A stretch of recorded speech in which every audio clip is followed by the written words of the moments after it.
Lombardi Line. Live from Media Row for Super Bowl 58, here is Stormy Buonantony and Michael Lombardi on VSiN, the Sports Betting Network.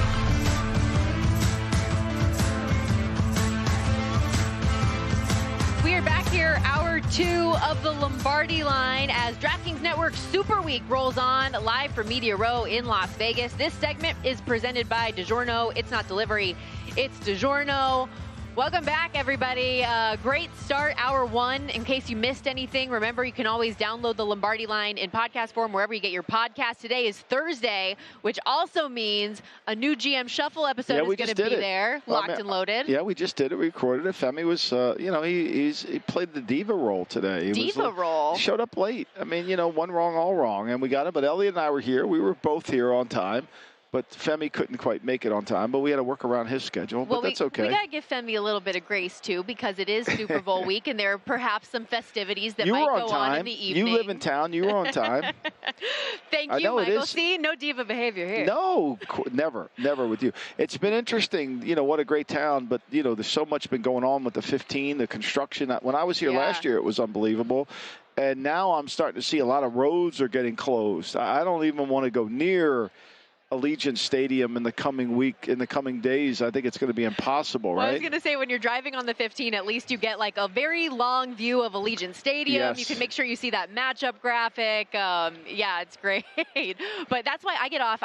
You see, I'm a local. I know which exits I have to get off of so that I can avoid some of the traffic there. So that's the benefit. Yeah, you know your way around the town. You know the back streets. You're like Springsteen. You know the back streets. I am excited, though, this hour for, again, in hour 1, we had a great talk with ESPN NFL insider Dan Graziano. We'll have Bleacher Report NFL insider Jordan Schultz coming on here in about 15 minutes.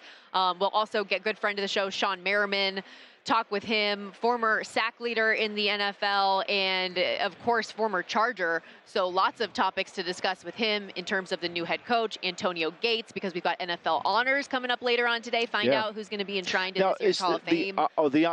Usually they did the Hall of Fame. Maybe I'm behind. They did the Hall of Fame on Saturday, but I guess they do it tonight. Yes. So we know who the nominees are, the 15 nominees. But now we'll know who's going in. Correct. Tonight at NFL honors, basically. And we'll Are you going tonight? I am, yes. Oh, good for you. So that'll be fun. Where will that be held? It's at Resorts World. That's where I am, yeah. Yeah, so come on by. Come down the red carpet, Michael. I'll do an interview with you. I'm going to Sinatra's tonight. I'm going to miss that. I'm going to go to enjoy myself with my man Tommy at Sinatra's, and I've got my 2 boys going to meet me there with Millie, so it'll be great. Yeah. Well, at honors tonight, in addition to finding out about the Hall of Fame and who's going to be the 5 players that ultimately get in this coming year, we will also find out finally who wins all of the major awards. So MVP, Defensive Offensive Player of the Year. Did they release it? C.J. Stroud won something. I wasn't sure. Did they release that already? No, I don't believe so. So maybe it's I think he is going to win. Maybe it's Twitter playing with us again. With these fake people on Twitter. I don't understand why they get excited about this. At the end of the hour, I want to go through it because we've seen some outlets that have gotten all of their NFL experts together to put their votes down on who they think are going to win all the awards. Right. And there are some of what were the betting favorites that ultimately come through. Like, I think everybody is pretty much in agreement that Lamar Jackson's going to go home with the MVP trophy today. But there have been some shakeups as well in terms of what people have voted on. Yeah, you were saying that you think that maybe Damar Hamlin's not going to win the comeback? I didn't say that. Oh, I'm not putting words in your mouth. I didn't say that. But the votes that came in today from CBS Sports had Joe Flacco narrowly winning that award and not Damar Hamlin. And I found that fascinating, that it was 13 votes for Flacco and 12 for Hamlin. So very close still, but potential for a little shakeup maybe. I did the Rizzo show, who I love, Tony Rizzo in Cleveland, tremendous man. And I was on his show this morning, and he asked me, do you think they should sign Flacco back? And I don't even think there's a question of that. Would you would sign him back, wouldn't you? Yeah. With what he was able to do on short notice to be there and be productive week in and week out, I think why not? Exactly. I didn't understand why it would even be a concern. I know especially because Deshaun Watson's coming back. Right. So yeah. I mean, he's guaranteed. He can't feel. How could he feel threatened? He's got more money than probably the city of Cleveland has in the bank. Correct. But for him to be the 4th guy that they had to get in there and to do what he did, it was fantastic. And at least you would know that you would have a backup that has it together and knows your system and do all those things. I don't understand how that was. But anyway, I agree with that. I'm glad you do too. So let's get Where back to Super Bowl 58 a little bit and continue to talk about this line and the way that it has stood still. What's your prediction for the closing line? Well, I mean, we're going to be together Sunday at Circa for our show. And, you know, obviously there'll be a lot of movement there. But what's your prediction for the closing line here on Thursday? I think 2.5. I do, too. I don't think it'll ever get to 3, but I do think everybody's going to be at 2.5 by Sunday. Which, if you would have asked me the same question Tuesday of last week, Monday of last week, I would have said I thought it was going to close pick or maybe even 49ers +1, the way that the money was coming in. I would have said exactly the same thing. I think that, you know, and there's some incredible numbers out there when you break down some of these things that happen in terms of how the line moves and Super Bowls and all the things that usually has transposed itself and the betting trends that go into it. I mean, when you see it, you know, I mean, Kansas City has been for most of this year a bad betting team. But the last 5 games, let's throw out the Charger game at the end of the year. That doesn't count. But the last 4 games that matter, they've covered the spread in every game. Yeah. And so, like, that's kind of interesting how they've done it, and they've been able to do that. And the 49ers have been the opposite, right? They've been the opposite of that in terms of covering numbers. They haven't really been as good as they want. So this will be the 31st Super Bowl where there has been a point spread of 6 or fewer. 31st. And as much, Michael, as you want to not make fun of people because it's not nice, but make fun of the general thought process that someone's handicap is, oh, you can't bet against Patrick Mahomes. And I've learned my lesson. I can't bet against Patrick Mahomes. But I also understand when you look at the historical numbers, he is the best ATS underdog bet in the Super Bowl era. He just has been. He's 10-1-1, or excuse me, I think it's 11-1-1 against the spread as an underdog. 10 outright wins. Let me ask you this question. Do you think, let's just say that Mahomes was favored by 2. Do you think all those people would be using the same logic to bet Mahomes under a field goal that they're using to take the points with Mahomes? I think it would be more of a split than it is right now, but I do. I think that people would say that line was right, which is so interesting, right? Because right now we're talking about like the wrong team's favored, the wrong team's. I know. I think if the Chiefs were favored, the people would say, okay, that sounds right. I do. Now, Stormy, you've been doing this a long time, and your dad did it. I mean, like, have they ever gotten that wrong? Listen, odds makers on a Super Bowl, it's kind of hard to think, right? Odds makers are not perfect. But they are able to put a number up that is so good that they are going to win regardless. You know what I'm saying? Like, they're going to get money on both sides like they want versus it being a heavy loss. So the Super Bowl underdogs are 9-7 straight up in the last 16 Super Bowls, and they're 11-5 against the spread. Overall, they're 36-21 straight up, 27-28-2 against the spread. I mean, like, they get it, right? I mean, that's why I asked the question. They get it, you know? And so I think, to me, they have the right team favored. Now, well, you could take the Chiefs, but the reason I asked that question is because of the narrative. The narrative is like we had Dan on, and everybody says, I'm not betting against Mahomes. I'm taking the points at Mahomes. And I can't disagree with the logic because he's a great player. But to me, there's more to a game than just that. There has to be more to the game than just, or else these casinos would be broke. And so that's why if you had the argument where it's Patrick Mahomes and Andy Reid, it's also they have the better overall defense. It's also they have an advantage in the kicking game, which they do. Like, give me more of story and of a reason. So it's like the Eagles. One of the things the Eagles missed their opportunity with was the Eagles were an offense that really, if they were ever in 4th and 1 or 3rd and short, you were basically had to deal with the Eagles on because they could convert those because of the tuck push, right? So when you got Mahomes and you got Buckner, you got 2 guys that are reliable. And so when it's under a field goal, that's a strong narrative to have with you. Whereas, Moody is of concern, and now you're the dog. Moody is a real concern. It is. Not because we don't think he's going to be a great kicker, because he may be. We see kickers that have this flip where they go from being uncertain to being reliable. And I mean, whether it's been Vinatieri, whether it's been Gostkowski that I was with in New England. Matt Stover is a perfect example for me. I mean, my first year in Cleveland with Matt Stover in '91 when he was there, I was there before him, but I would have cut him, and Bill was like, he's going to be okay, just wait. And he did, and he was. And I hope that he ends up to be one, and he has a great career. But is there something to drafting kickers that it doesn't work? I mean, even you look at what the Patriots did this year, and obviously hindsight is what it is. But to see Puka Nacua go after the kicker they drafted is tough to stomach. It is. We know Aguayo years ago didn't work out. Think about it. You know, the two things that fail, everybody wants to bury the Patriots.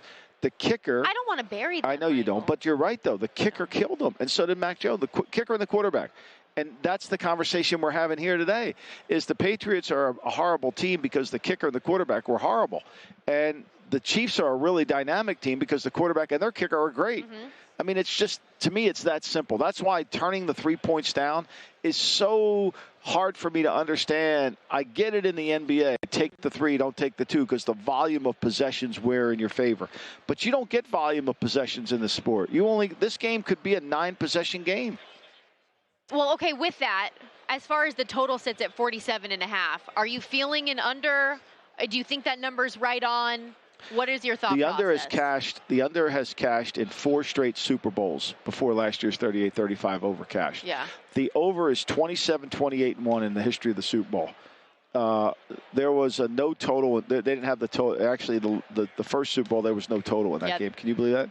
That's funny. But that's a good point. There's been no real edge historically. Until recent history, there's been the trend of unders, but last year was a shootout, obviously. And I think it was 2 quarterbacks that could move the football, and I think it's this year's 2 quarterbacks. Look, the 49er, the Eagle defense last year was sensational, and the Chief defense was good, and they could pressure the passer, and both teams moved the ball effectively. Yeah. I'm nervous as far as the 49ers go about Jake Moody, and I'm nervous about Chase Young. And I think you're going to see less of Chase. I think they'll use him as a nickel rusher. I think they'll use him in the right role, the right spot. I think they're going to need to get their edges with more power outside.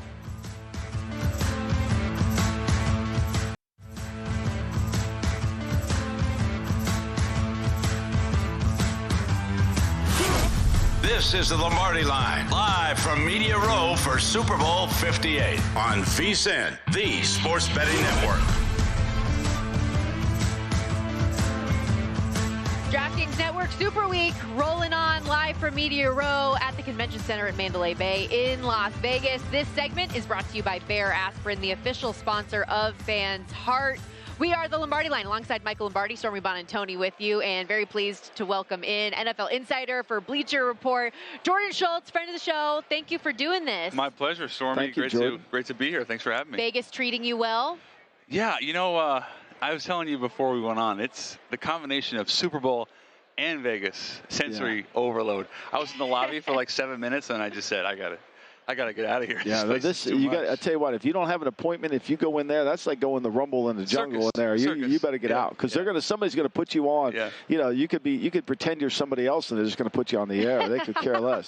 That's why I hate going in there, and you're looking around, and people think, is he trying to get interviewed? No, I'm not. I want to get out of there as quick as possible. We went over so that Michael could say hi to his guy, Mad Dog Russo, the other day. The legend. And he walks about 15 feet, and someone stops him. Hey, Michael, would you mind? They're just looking for free content. It has nothing to do with me. They just want somebody to talk for 10 minutes. And you're a nice guy, so you oblige. I have a hard time turning anybody down. But speaking of Vegas, the thing I keep asking people about is, I was born and raised in this city, and so for so long there was just such a stigma around this city, especially with major professional sports, especially with the National Football League. So to have a Super Bowl here feels crazy to me. I bet you growing up, you never would have anticipated. Ever. Of all things, that Vegas would have the NFL, Vegas would have the Super Bowl, let alone the Raiders. So, no, it is a great sports town. There's no question.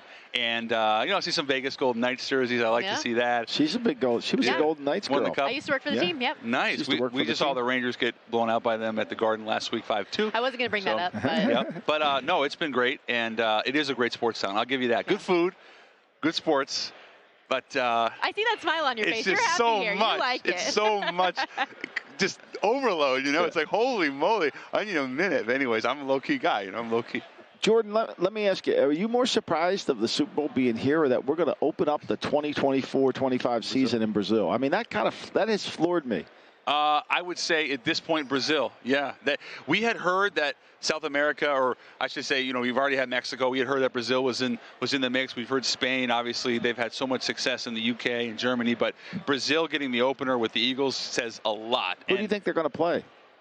I don't know.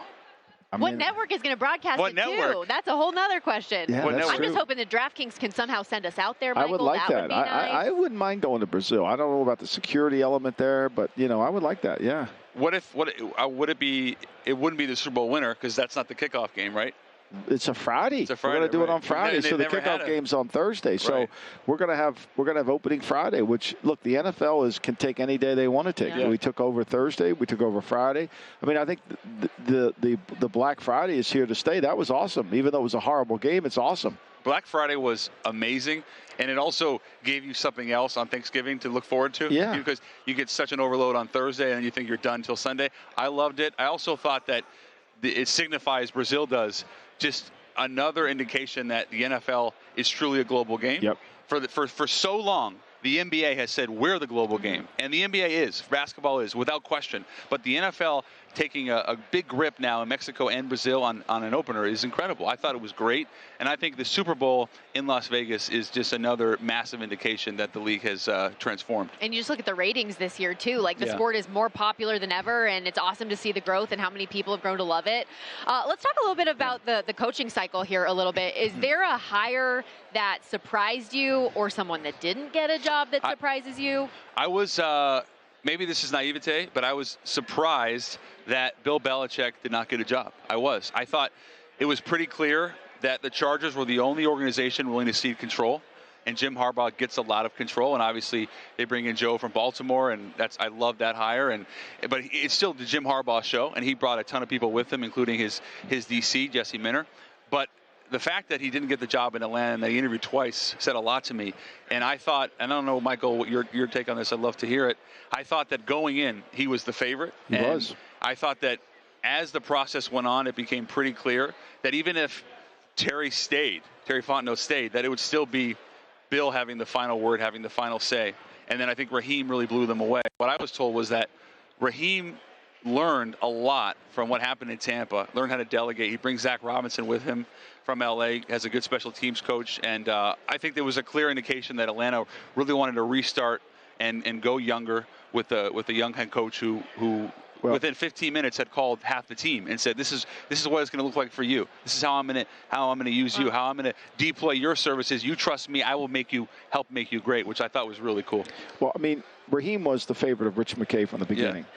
And when Belichick met with Arthur Blank on the yacht down in wherever it was in St. Thomas, it went really well. The second one was a lot different because that had given McKay and Fontenot time to kind of like rally the forces, as Thomas Dimitroff said, and I've said. They didn't want that. They didn't want to go and change the organization, and they convinced Arthur not to. And look, Raheem is Rich McKay's guy. That was his hire. You can put it on Fontenot, but that's the guy he wanted to hire. And I love Raheem, and I'm happy for him, and I think he deserves a second chance. But to me, it's a little bit strange that you have a coach who's won 6 Super Bowls, and you decided to stick with the course of the front office that won 21 games over the last 3 years. It all wasn't Arthur Smith's fault. No, absolutely not. He gets a quick OC job in Pittsburgh, which, happy for him. But I thought Rich McKay clearly had full autonomy of this operation. He ran the whole thing. And he ran it from behind the scenes, and now they say he's going to go to another office, but he's never going to do it.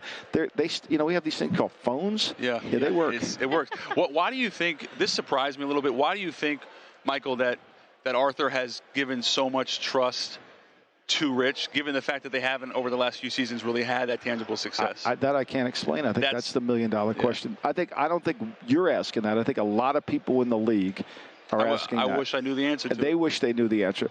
You have to admire Rich. You can, and I'm not being critical of the man. You have to admire his ability to continue to be the consigliere of an owner without having a lot of success. I think Arthur Blank, 82 years old, felt like their roster was pretty good, didn't want to rebuild, but I guess in a sense you're resetting everything because you're bringing in a head coach who went to Tampa, didn't have a lot of success, but you're really putting a tremendous amount of stock in him if you're telling him and you're telling your fans, we're picking you over Bill.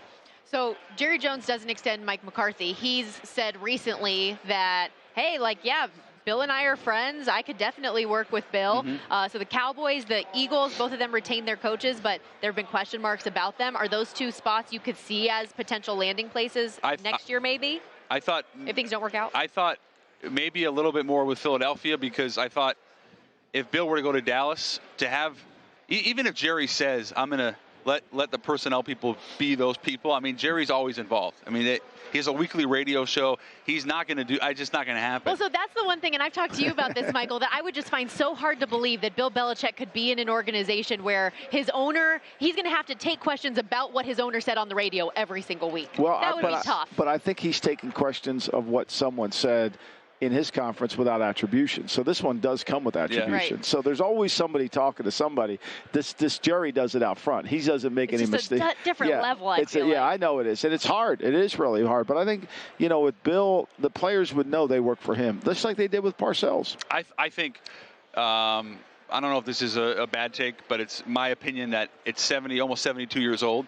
Bill would be best served being a head coach and then having some say in the personnel, but not having both hats. Well, I think, look, you have to build a team around what the head coach needs to facilitate the team that he wants to build. If you're trying to get Belichick to take little corners and he wants the corners to tackle, that's not practical, right? So the philosophy has to come from him. And I think what he gets mischaracterized is, and I was on with Michael Holley the other day, who wrote a book, The Patriot Way, The Patriot Reign, or whatever it's called. Bill's one of the great listeners of all time. The problem is the people trying to convince him of something don't know what they're talking about. And that's when you get in trouble. Yeah, well said. With Super Bowl 58, obviously Chiefs and 49ers, we heard a report that, or I guess Andy Reid was asked about it and talked about it, that Eric Bieniemy came in before the AFC Championship game and talked to the team. He obviously is out of the job in Washington. Could he end up back in Kansas City? What are you hearing? I think that's possible. He has 4 or 5 other teams that are in the mix as well. And Eric, I think, he got a lot of criticism for going from Kansas City to Washington. It didn't work out. I don't know how many people would have been successful last year in Washington, respectfully. But he has 4 or 5 teams in the mix right now for him.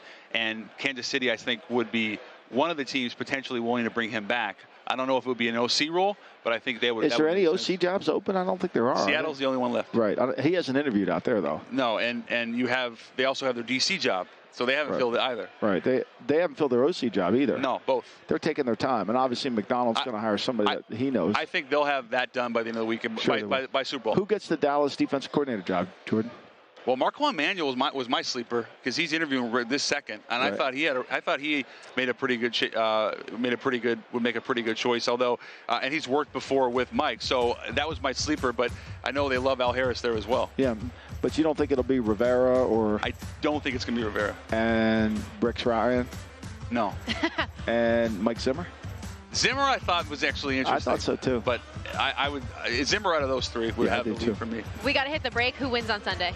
Kansas City 24-21. Boo! Yeah. I've been on the Chiefs for a while, so I got to say. Thank you, Jordan. Thank you so much. We'll be right back on the Lombardi Line. George Schultz, everybody.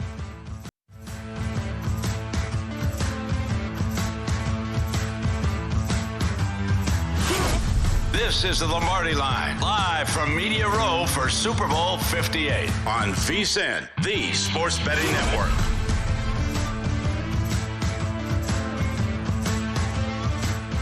Welcome back into the Lombardi Line, live from Media Row at the Mandalay Bay in Las Vegas. This segment is presented by 1-800-Flowers.com, DraftKings official flowers for Valentine's Day. Alongside 3-time Super Bowl winning executive Michael Lombardi, Stormy Buonantony with you. We've got a special guest on set with us, Giants wide receiver Darius Slayton. How we doing? Doing good.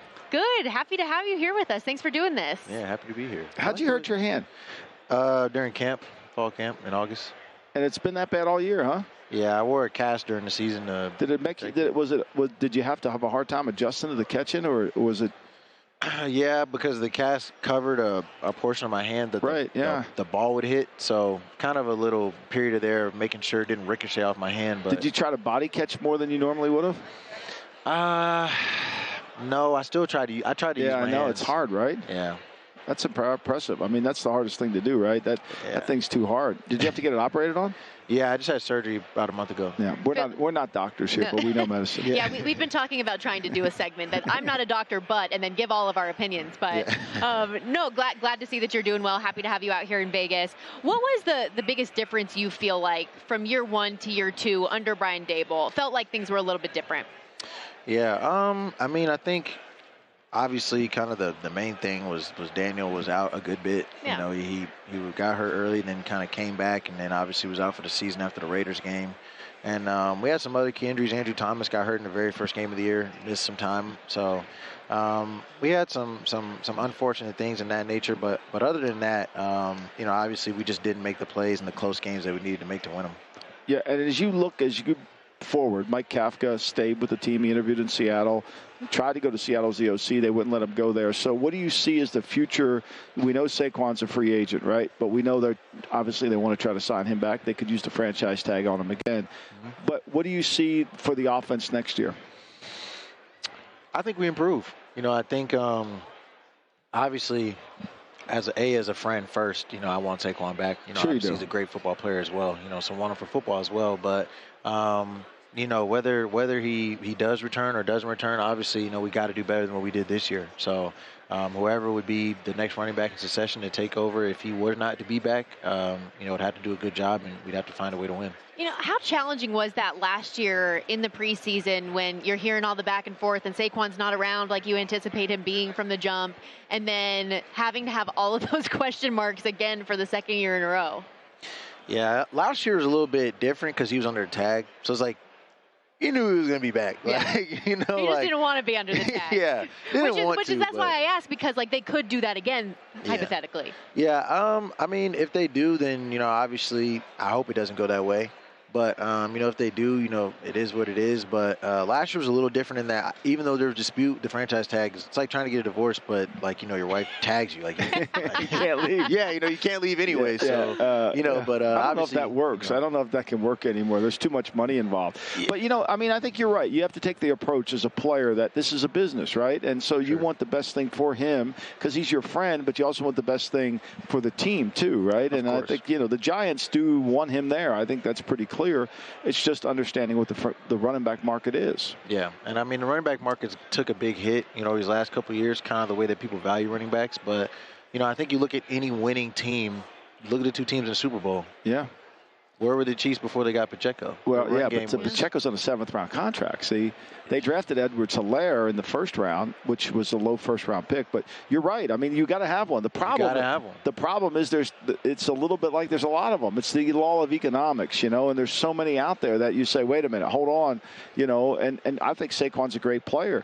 But, in your sport today, it's your play plus your contract. Those two things go together. Yeah. As back in the day, it was just play. Yeah. The player, right? Because we didn't have a cap.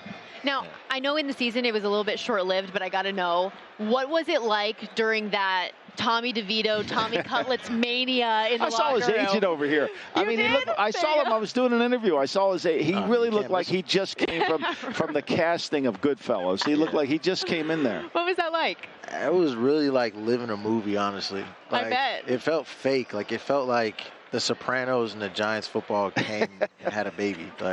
It was a lot of fun, though, I will say, because, it got, the fans and the community behind it. It got, some positive energy behind a year that wasn't going the way we wanted to. So it was a lot of fun, and it was obviously awesome to see him get his time in the sun. How did he handle it? How was he? Were you kind of impressed the way he handled the fame? And then, he let him back. Look, one of the games that blew me away was you guys beating the Packers when everybody thought the Packers were, they were a touchdown favorite going in the game. Yeah, I think he did a great, considering the fact that he's from 10 minutes from the stadium. Yeah. Living at mom's house. You imagine what his phone looked like, insane. And, he came in and he was still focused. And obviously we were able to win 3 games. I know. And, you beat the Patriots. They missed the field goal. You beat the Packers. So, yeah. Giants wide receiver Darius Slayton kind enough to join us here on the Lombardi Line, live from Media Row in Las Vegas. And let's go to your quarterback, who you mentioned off the top, got injured earlier than you guys would hope. But obviously he gets the contract this past year, so there's a clear belief in the organization in Daniel Jones. What's your guys' relationship like, and how is he doing right now? Yeah, that's my guy. We came in together, done a lot for me in my career, thrown me a lot of good passes in my career, which helped me. But, obviously he's recovering right now, and hopefully, I don't know what the ACL is always different for everybody. So hopefully he'll be ready by week 1 next year. But I look forward to playing with him, and I think, he's our guy. He's our quarterback. No. You played the Niners in week 3, and you didn't play the Chiefs this year. So I know you kind of haven't played a bunch. What's your instincts on the game? Kind of how do you see this game? I think it's either you believe in Patrick Mahomes overcoming, I think that it's pretty obvious that the 49ers are a better team. Right. think anybody would agree with that, but I think we all know the great equalizer is Patrick Mahomes. Right. You know, so either, in my opinion, you believe he overcomes that, or you believe the 49ers team is too much for the Chiefs. How impressive is that this Kansas City Chiefs team, despite like the way that they looked the majority of the season, right, still found a way to get to this point? Like I think that's crazy to me that this felt like the year that the Chiefs are vulnerable, their wide receivers aren't catching passes, and they still end up here. I'm gonna be honest, it feels a bit like they're just like fated sometimes. Like, am I in a Disney movie where no matter what you do, the protagonist wins? Like, I'm gonna be honest, I thought for sure the Ravens were gonna beat them. Right? Yeah. I thought 100%. I think a lot of people did too. Yeah, I thought there was no way the Chiefs win that game. Yeah, or look, they could have lost if Diggs catches the pass and Bass makes the field goal. They're in overtime or they're winning that game. And so, you know, they have had a little bit of I don't want to call it luck, but they've had good fortune. And Zay Flowers, the fumble at that's a closer game. That's a closer game, right? I mean, it is. And at some point, you know, we tend to overlook that a little bit. And I think, you know, the Niners, they're the opposite. They haven't played their two best games yet. Yeah, they haven't. They've pretty much dominated most of this playoff. Obviously, I'm gonna be honest though, I did think the Lions were gonna beat them. Did you really? Why did you think that? I just think the Lions played the best team. Like, they don't have the talent the Niners have, but I just feel like as a team they play great team ball. Like, they believe, they play hard, and I thought that, and their offense is a juggernaut.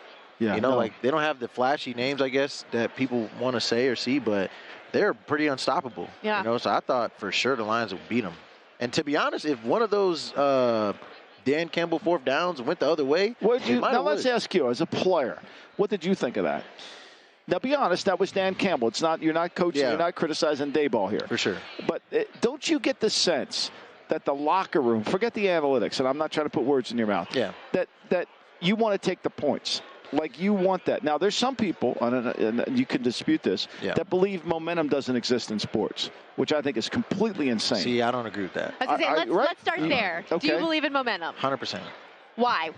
It's just like, once you get good energy going and you're executing at a high level, there's a definite difference between that and when you're struggling to find it. Like, it's night and day. Thank you. And I think that if you're rolling on offense and it's like fourth and, I'll be honest, especially somebody like the Lions that, like, can pass the ball pretty effectively, if it's anything like 4th and 8 and you're rolling, why not?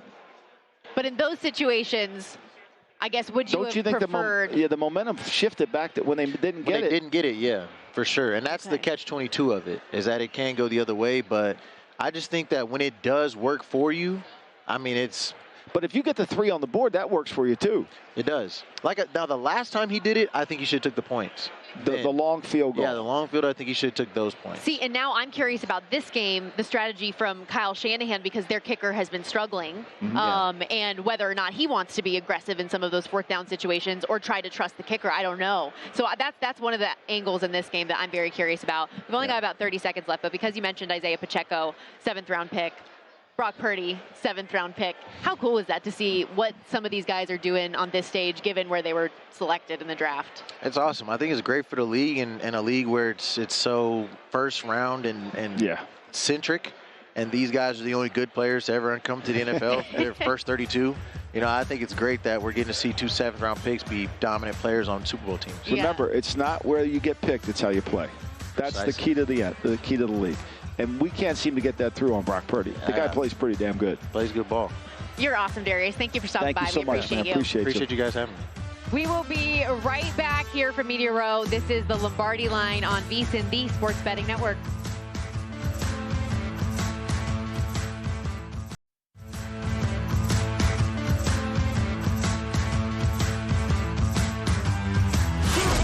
This is the Lombardi Line, live from Media Row for Super Bowl 58 on VSiN, the Sports Betting Network.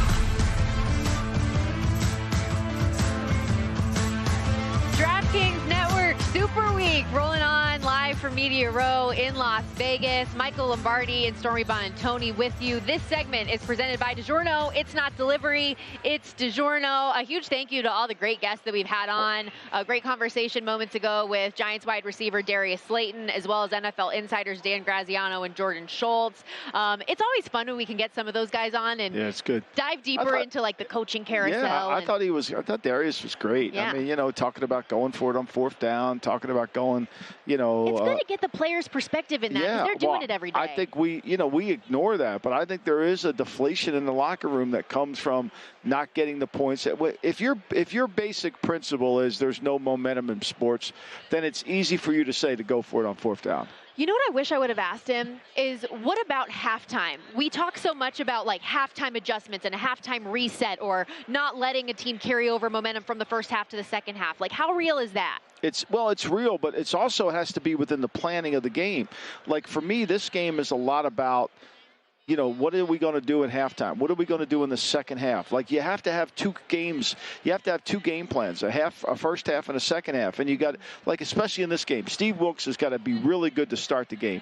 But he also has to keep something in his pocket to save himself for the fourth quarter. You don't want to just put all your good stuff out there and then all of a sudden you run out of stuff. Sure. And I think that's really, halftime adjustments are not rah-rah speeches. Right. What happens at halftime, the offense goes in one room, the defense goes in the other room, and you kind of go over, okay, here's how we're going to play this formation. Everybody's getting, okay, this is what we want to do. All right, let's go, guys. There's 12 minutes. Now, this is a longer halftime of the Super Bowl. But once that happens, then the coach gets together and says, okay, fine, we got to focus. There's no halftime speech like Newt Rockney, let's go win one for the Gipper. And that is a great speech. But to your point, even when people were asking all the 49ers players about what was said in the locker room at halftime when they led that amazing turnaround in the NFC Championship against the Lions, they were like, well, the only real thing was said was from Shanahan, do you want this to be your last game? Yeah. Do you want it to end this way? Yeah, and really, you can't talk about winning until you get a first down. Sure. You can't talk about getting back in the game until you get points. I loved all of the post-game comments, though. Like, when we only got a field goal on that opening offensive drive, I was a little bit worried, but then you started to put things together. Field goal win, yep. Field goal gave them a little bit of momentum. Field goal's better than nothing. And then, they went for it on fourth down instead of kicking the field goal to go back up by going up 17 points, and then all of a sudden they, and then their momentum swung in their favor. So I think to me it's, if you don't believe momentum exists in sports, then you keep looking at your play sheet and saying go for it on fourth down. If you believe like I do, like Slayton did, that momentum exists, like most people who compete in sports believe, then you should weigh it. I'm not saying every fourth down you shouldn't go for it or every fourth down you should. I'm saying it's all about the situation that you're faced with. And that's why I appreciate a lot of coaches that say that they pair a lot of the percentages and the analytics and numbers and research that their folks have gathered with situation and personnel that's on the field and how the momentum of the game might be trending at that point. So I think all that's important. 49ers, by the way, still a 2-point favorite coming up for Super Bowl 58 this coming Sunday against the Chiefs, total 47.5. Also coming up tonight, in addition to, Media Row and all of the great festivities, NFL Honors will be tonight. Great, yeah. There we will find out who the 5 finalists who are going to be enshrined in the 2024 Hall of Fame will be, and we'll finally get who is going to win the year-long awards for the National Football League. Which is great. They used to do this on the Saturday, but I like the fact that we do it on Thursday night now. Give us a little bit more time to talk about it and digest it and see. So, yeah, I'm looking forward to see what the Hall of Fame, because obviously I wrote the book. Have you heard anything?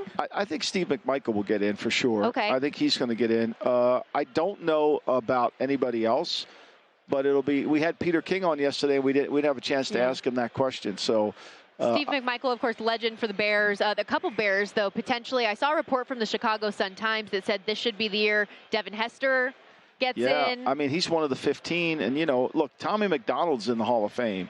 And Tommy McDonald was the Devin Hester of his era. He got traded 3 or 4 times, once for a kicker. He scored 61 touchdowns in his career. But I think Hester's better. See, here's the problem is when you have somebody that you put in from another era, and there's somebody who has better numbers, you know, you say, well, he belongs in because you put that guy in. Well, that guy's numbers were probably a little skewed because the eras were different, right? Like Sterling Sharp belongs in the Hall of Fame. Like I'm going to keep screaming this forever. He belongs in the Hall of Fame. He was a great receiver. He only played a short. They said, well, he only played a short receiver. Well, so did Baselli. Yeah. So did Terrell Davis. I mean, and he only played 1 year with Favre. If he had Don Majkowski throwing him the ball, and he was scoring touchdowns. So I'd like to see that happen. He hasn't been able to get to the plate yet. With Hester and it being Super Bowl week, you can't help but think about the opening kickoff being returned and everybody talking leading up to, like, you can't kick it to him, and then they do, and that's what he ends up doing. Julius Peppers also in this group. He's got to get in right away. He's in my top 100 players in my book. I can't imagine that he's not a first-time ballot get in the Hall of Fame guy. Torrey Holt, Patrick Willis. See, Patrick Willis not being in yet, that's surprising to me. 8 seasons in the NFL, 7 Pro Bowls, 5 first-team All-Pros. The first-team All-Pros are more significant. The Pro Bowls are, look, but Tyler Huntley went to the Pro Bowl. Yeah, you know, he went to the Pro Bowl last year. I don't think we think of him as a Pro Bowl quarterback. But I do think that, you know, when you're All-Pro and you're doing what he did, you know, at the Mike linebacker position, which to me is significant and it's important, even more so now than ever. Because when your Mike's fast, your defense is fast. It's one of the reasons why the 49ers are good, because they're Fred Warner, it gives them an element of their defense that they need. Those guys, we're talking about this game here, Warner's going to have a hell of a game. He's going to have to tackle really well. With Julius Peppers, by the way, when he went back to Carolina and ultimately retired a Panther, I was working for the team at the time, and for anybody that's never been in a media scrum, this is one of my favorite memories because my camera was in the spot that he needed to be. Immediately after that final game, everybody rushes to Julius Peppers' locker.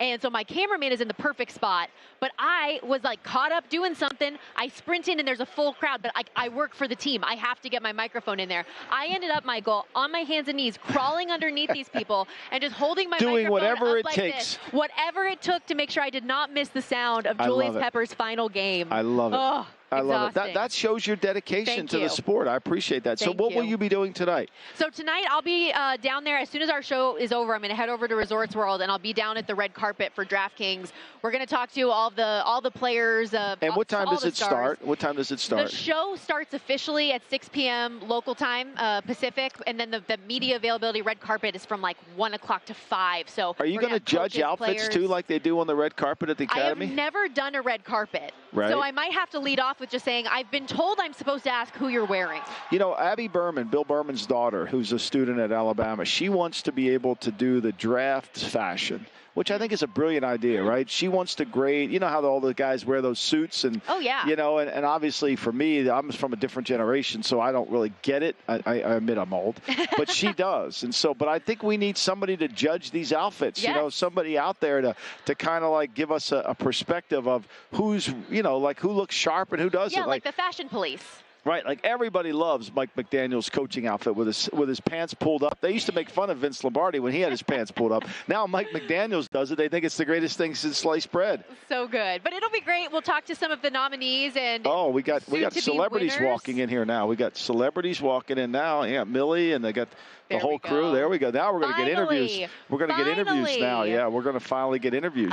These last couple of minutes, though, I want to talk about the NFL awards really quickly, just because we all assume Lamar Jackson's going to win his second MVP.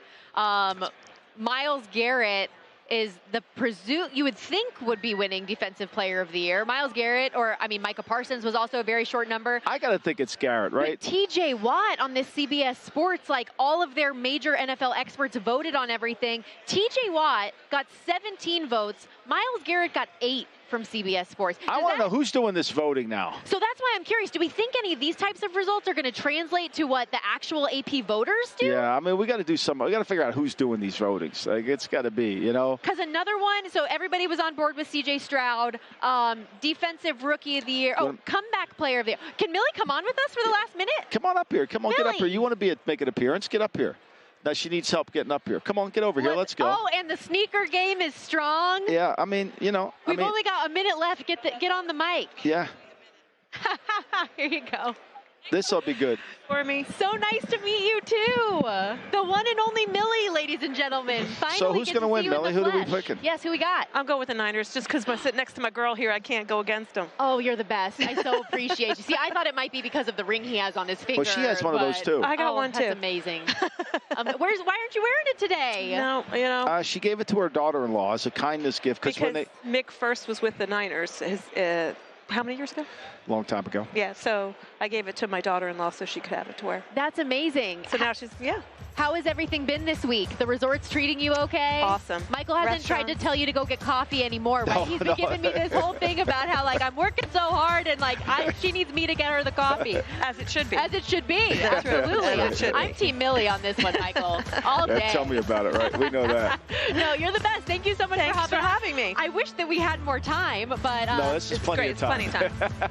Well, you're going to be stuck with me tomorrow, though, because we've got dinner on. Looking for a super offer for Super Bowl 58? DraftKings Sportsbook has you